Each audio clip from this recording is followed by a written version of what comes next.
RBI की क्या नई गाइडलाइंस इशू हो चुकी है रिकवरी एजेंटों के ऊपर। अब कोई भी रिकवरी एजेंट आपको परेशान नहीं कर सकता, हरास नहीं कर सकता। वो लोन से रिलेटेड कोई भी प्रॉब्लम है तो आप अगर मेरे से टेलीफोनिकली जुड़ना चाहते हैं या पर्सनल मीटिंग करना चाहते हैं, अगर आप पर्सनल मीटिंग करना चाहते हैं तो हमारे 5 स्टेटों में ऑफिस हैं। अगर आप दिल्ली से हमें देख रहे हैं तो आप कुंडली बॉर्डर पे मीटिंग कर सकते हैं, मुंबई से देख रहे हैं तो गोरेगांव, पंजाब से देख रहे हैं तो लुधियाना में, अगर आप गुजरात से देख रहे हैं तो अहमदाबाद, दिल्ली दरवाजा में, हरियाणा से देख रहे हैं तो एनसीआर में आप हमारे से पर्सनल मीटिंग कर सकते हैं। हमारे से पर्सनल मीटिंग करने का या टेलीफोनिकली एडवाइस लेने का क्या प्रोसेस है वो आपकी स्क्रीन पे कमेंट बॉक्स के अंदर एक नंबर आया हुआ है 9306347314। इस नंबर को सेव करके डायरेक्ट कॉल करेंगे कोई रिप्लाई नहीं आएगा, व्हाट्सएप कॉल करेंगे कोई रिप्लाई नहीं आएगा, व्हाट्सएप मैसेज करेंगे तो तुरंत प्रभाव से रिप्लाई आएगा कि कैसे आप हमारे साथ टेलीफोनिकली जुड़ सकते हैं या पर्सनल मीटिंग कर सकते हैं। ये नंबर मेरी टीम के पास होता है। साथियों, जैसे कि आपको पता है अगर आपकी 1-2 ईएमआई भी डिफॉल्ट हो जाती है तो चवन्नी छाप कुत्तों दल्लों को, जो जीपी रोड के दल्ले हैं, इनको आपके पीछे छोड़ दिया जाता है। ये परेशान करते हैं, राज करते हैं, गाली गलौज करते हैं, अपशब्द बोलते हैं, लेकिन ऐसा नहीं है कि आरबीआई के पास इनकी कोई कंप्लेंट नहीं जाती। पिछले साल अगस्त 2022 में आरबीआई की मास्टर गाइडलाइंस जारी हुई थी। आरबीआई ने एक ombudsman बना दिया था जिसको बोलते हैं बैंकिंग ombudsman। आपने सुना होगा इंश्योरेंस ombudsman, बीमा लोकपाल। ऐसे ही बैंकिंग लोकपाल पहले भी होते थे, लेकिन हर बैंक एनबीएफसी कंपनी के पास होते थे। हमारे देश में 100 से भी ज्यादा बैंक एनबीएफसी कंपनी काम कर रही है। तो आरबीआई ने क्या करा, रिजर्व बैंक ऑफ इंडिया ने क्या किया, 100 से भी ज्यादा बैंक एनबीएफसी कंपनी के लिए एक ही ombudsman बना दिया, यानी बैंकिंग ombudsman, बैंकिंग लोकपाल एक बना दिया, जिसके पास आप सारे देश की किसी भी बैंक या एनबीएफसी कंपनी की कंप्लेंट शिकायत कर सकते हैं अगर वो किसी भी तरीके से आपसे गैर कानूनी तरीके से रिकवरी करने की कोशिश कर रही है।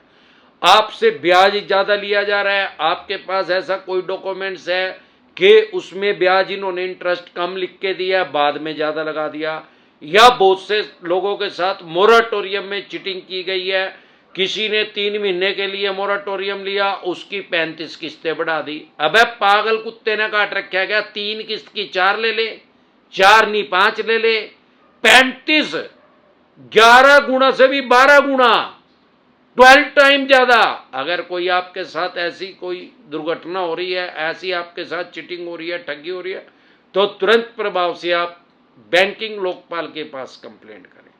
बैंकिंग लोकपाल के पास आप कैसे कंप्लेंट कर सकते हैं? 1448 14,448 नंबर पे फोन करके कर सकते हैं, मेल से कर सकते हैं अपनी रजिस्टर्ड मेल आईडी से, इनकी वेबसाइट पे कर सकते हैं, आपको रिटर्न में चिट्ठी से भी, पत्र के द्वारा आप इनके पास कंप्लेंट कर सकते हैं। अब इनका एड्रेस कहाँ से मिलेगा? जैसे ही गूगल करेंगे तुरंत प्रभाव से आपको सारे इनकी वेबसाइट का ही पता लग जाएगा, इनका ईमेल एड्रेस भी आ जाएगा। जो एक बैंकिंग ombudsman है, तुरंत प्रभाव से इनकी कंप्लेंट कर सकते हैं। साथियों, हमारे देश में बहुत सी फेक ऐप चली हुई हैं जो लोगों को फंसा रही हैं। अभी पिछले साल आरबीआई के आदेश आने से 600 जो फेक ऐप हैं उनको रिमूव कर दिया गया था, हटा दिया गया था। उसको प्ले स्टोर से भी हटा दिया गया था और ऐप स्टोर से भी हटा दिया गया था। अब लेकिन ये क्या है कि दोबारा फिर कुकर मुत्ते की तरह फिर दोबारा होती जा रही हैं। अभी आरबीआई की गाइडलाइंस नई ये आई है कि जो भी बैंक एनबीएफसी कंपनी आरबीआई में रजिस्टर्ड होगा, वो आरबीआई के पोर्टल के ऊपर उसको अपडेट कर दिया जाएगा, भले ही वो कितने भी बैंक एनबीएफसी कंपनी है। तो आप लोन लेने से पहले वहां चेक कर सकते हैं कि वो जेन्युइन है, फेक है, क्या है। अगर वो फेक है तो उसके चक्कर में ना फंसे। अगर कोई चवन्नी चाप आपके फोन को हैक करके और आपके यार प्यारे रिश्तेदारों को बता रहा है, गाली गलौज कर रहा है, तो तुरंत प्रभाव से उसकी साइबर सेल में कंप्लेंट करें। cybercrime.gov.in पे इनकी शिकायत करें, कंप्लेंट करें। साइबर एक्ट लागू हो गया हमारे देश में सन 2000 में, इनको सीधी जेल का प्रावधान है और आरबीआई में भी इनकी कंप्लेंट कर सकते हैं। ऐसा नहीं है कि लोग आरबीआई में इनकी कंप्लेंट नहीं करते, आरबीआई में हर तरह का डाटा है, जिस भी तरह की कंप्लेंट जाती है हर तरह का वहां डाटा है, और जो ज्यादा कंप्लेंट जाती है तुरंत प्रभाव से उसके ऊपर एक्शन होता है। अभी आरबीआई की नई गाइडलाइंस क्या आई है कि जो भी कोई भी बैंक एनबीएफसी कंपनी आपके पास किसी भी रिकवरी एजेंट को भेजेगा, पहले उसके बारे में इंटीमेट करना पड़ेगा, बताना पड़ेगा, मेल के द्वारा या टेक्स्ट मैसेज से या व्हाट्सएप मैसेज से भी दे सकते हैं। वो उसको बताना पड़ेगा कि ये आदमी आपके मकान, दुकान, फैक्ट्री, कारखाने पे आ रहा है, इसकी इतनी एज है, ये इसकी डेजिग्नेशन है, सारी चीज ए टू जेड उसकी बतानी पड़ेगी। अगर नहीं बताएगा तो कोई डायरेक्ट चवन्नी छाप आ रहा है तो उसकी दुकान पे ठुड मारो कुत्ते की। जीबी रोड के दल्ले हैं कुत्ते, भिखारी हैं, जुआरी हैं, नंग है, भिखमंगे हैं। इनका अगर टाइम पे, वैसे तो इनके पेट्रोल के कोटन रखो, इनकी दुकान के अंदर पेट्रोल के कोटन लगा दो, और टाइम पे अगर कोटन ना हो तो इनके लेटर बॉक्स के अंदर पेट्रोल डाल दो, बोर खराब कर दो इनका कुत्तों का। डरे घबराए नहीं। जैसे ये गैर कानूनी तरीके से, अब इससे फायदा क्या होगा, जब बैंक एनबीएफसी कंपनी आपको बताएगा कि ये आदमी आ रहा है, इसकी ये डेजिग्नेशन है, ये इसका नाम है, इतनी इसकी एज है, तो वो आपसे आके पोलाइटली बात करेगा, ऊंची आवाज में भी बात नहीं कर पाएगा। अगर करेगा तुरंत प्रभाव से उसका प्रूफ बनाए, वीडियो बनाए, रिकॉर्डिंग करे, ऑडियो रिकॉर्डिंग, और उस बैंक एनबीएफसी कंपनी को भी आप पार्टी बना सकते हैं कि ये भिखमंगा, ये चवन्नी छाप कुत्ता आपने भेजा और ये ऐसे बोल रहा है। ब्रांच एड के भी साइबर एक्ट में उसका भी पर्चा दर्ज करवा सकते हैं, उसके खिलाफ भी 499500 में कोर्ट में केस दर्ज कर सकते हैं। तो डरे घबराए नहीं, सिर्फ अपने राइट्स और अधिकार जान ले। सिर्फ दो तरह के नोटिस को कभी भी अवॉइड ना करें। एक 138 जिसको चेक बाउंस बोलते हैं सामान्य बोलचाल की भाषा में, अगर आप इसको इग्नोर करेंगे, हल्के में लेंगे, तो आपका बेलेबल वारंट इशू हो जाएगा, फिर हल्के में लेंगे नॉन बेलेबल होगा, नहीं आप जाएंगे तो आपको पीओ घोषित कर दिया जाएगा। सामान्य बोलचाल की भाषा में उसको बोलते हैं भगोड़ा घोषित। अगर आपको भगोड़ा कोर्ट से घोषित कर दिया गया तो एक क्राइम में कंसिडर होगा। लोन की ईएमआई डिफॉल्ट होना क्राइम में कंसिडर नहीं होगा, कोर्ट की अवमानना करना क्राइम में कंसिडर होगा। 14 दिन के लिए आपको न्यायिक हिरासत में जाना पड़ सकता है, 14 दिन के लिए आपको जेल में जाना पड़ सकता है।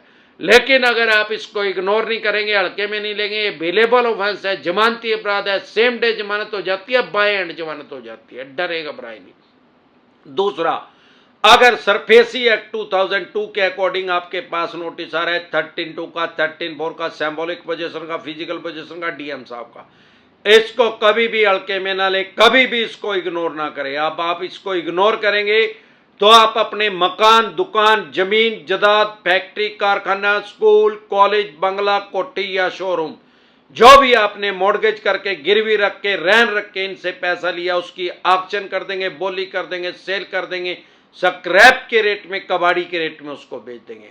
लेकिन अगर आपको अपने राइट्स और अधिकार पता है तो कुछ नहीं कर पाएंगे। कानूनी रूप से आप अपनी प्रॉपर्टी का बचाव कर सकते हैं, क्योंकि हमारे देश में कोई भी ऐसा एक्ट नहीं आ सकता जो आपके फंडामेंटल राइट्स खत्म कर दे, आपके जो संविधान ने आपको अधिकार दिया है वो खत्म कर दे। हमारे देश में वर्ल्ड की सबसे बड़ी डेमोक्रेसी है, दुनिया का सबसे बड़ा लोकतंत्र हमारे देश में है। अगर ये आपकी प्रॉपर्टी को स्क्रैप के रेट में, कबाड़ी के रेट में बेचने की कोशिश कर रहे हैं, फॉर एग्जांपल 3 करोड़ की है, 1 करोड़ में सेल करने की कोशिश कर रहे हैं, आप एक सिंपल नोटिस इशू करें कि भाई जिस एरिया में, जिस लोकेशन पे मेरी प्रॉपर्टी है, उसी लोकेशन पे 2 आदमियों को एफिडेविट लेके आओ कि वो अपनी प्रॉपर्टी को 1 करोड़ रुपए में बेचने के लिए तैयार हैं, तो मेरी भी वैल्यू 1 करोड़ है। नहीं तो मेरी 3 करोड़ है, 3 करोड़ में सेल करके 1 करोड़ अपना लो, 2 करोड़ मुझे वापसी दो। ना 9 मन तेल होगा, ना कभी राधा नाचेगी।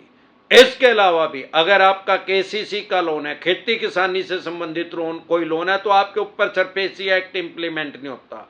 20% से पैसे कम रह गए हैं तो आपके ऊपर सरफेसी एक्ट इंप्लीमेंट नहीं होता। 50% से ज़्यादा पैसे जा चुके हैं तो आप इनके खिलाफ DRT में जा सकते हैं, कोर्ट में, ये भी कोर्ट का नाम है। अगर आपकी 3-4 EMI डिफॉल्ट हो गई हैं तो आपके पास सरफेसी एक्ट का नोटिस आ गया होगा। 2 EMI डिफॉल्ट हो गई हैं तो 3 के बाद आ जाएगा। अगर एक भी नहीं हुई है, ऐसा लगता है कि फ्यूचर में आपकी EMI डिफॉल्ट होएगी, तो तुरंत प्रभाव से एडवाइज लें। प्रिवेंशन बेटर देन क्योर, इलाज से हमेशा परहेज बेहतर है। अगर आप हमारे साथ टेलीफोनिकली जुड़ना चाहते हैं या पर्सनल मीटिंग करना चाहते हैं, फिर आपका लोन 2 करोड़ का है, 5 का है, 25 का, 50 करोड़ का, डज नॉट मैटर कि कितने करोड़ का या कितने अरब रुपए का आपका लोन है, क्योंकि कानून सबके लिए एक है। आपके पास सरफेसी एक्ट का नोटिस आ रहा है, लोन से रिलेटेड जो भी डॉक्यूमेंट्स है वो सभी लेके आप मेरे से पर्सनल मीटिंग कर सकते हैं, पर्सनली एडवाइस ले सकते हैं या टेलीफोनिकली भी एडवाइस ले सकते हैं। आपके पास सरफेसी एक्ट का नोटिस आ रहा है 13(2) का, 13(4) symbolic possession, physical possession DM साहब, या 138 नेगोशिएबल इंस्ट्रूमेंट एक्ट 1881 का, या पेमेंट एंड सेटलमेंट एक्ट 2007 का, या आर्बिट्रेशन एंड कंसोलिडेशन एक्ट 1996 का, या रिकॉल नोटिस आ रहा है, अन्य किसी भी तरह का कोई भी नोटिस आपके पास आ रहा है, लोन से रिलेटेड जो भी डॉक्यूमेंट्स आपके पास हैं वो सभी लेके आप मेरे से पर्सनल मीटिंग कर सकते हैं, पर्सनली एडवाइस ले सकते हैं। अगर आपको हमारे से पर्सनली एडवाइस लेनी है तो 5 स्टेटों में हमारा ऑफिस है। अगर आप दिल्ली से हमें देख रहे हैं, दिल्ली में मीटिंग करना चाहते हैं तो आप कुंडली बॉर्डर पे हमारे से मीटिंग कर सकते हैं। अगर हरियाणा में देख रहे हैं तो NCR से कर सकते हैं। अगर आप मुंबई से हमें देख रहे हैं तो गोरेगांव में हमारा ऑफिस है। गुजरात में देख रहे हैं तो अहमदाबाद, दिल्ली दरवाजा में हमारा ऑफिस है। अगर पंजाब से देख रहे हैं तो लुधियाना में पर्सनल मीटिंग कर सकते हैं। हमारे साथ पर्सनल मीटिंग करने का या टेलीफोनिकली जुड़ने का क्या प्रोसेस है, आपकी स्क्रीन पे कमेंट बॉक्स के अंदर एक नंबर आया हुआ है 9306347314। इस नंबर को सेव करके डायरेक्ट कॉल करेंगे, कोई रिप्लाई नहीं आएगा। व्हाट्सएप कॉल करेंगे, कोई रिप्लाई नहीं आएगा। व्हाट्सएप मैसेज करेंगे तो तुरंत प्रभाव से रिप्लाई आएगा कि कैसे आप हमारे साथ पर्सनल मीटिंग कर सकते हैं या टेलीफोनिकली एडवाइस ले सकते हैं। आपकी स्क्रीन पे एक नंबर आया हुआ है 9306347314। इस नंबर को सेव करके व्हाट्सएप मैसेज करें। एक बार जोर से मिलकर नारा लगाएंगे, बोल पे गंजे टकले, जय ससुराल वालों की।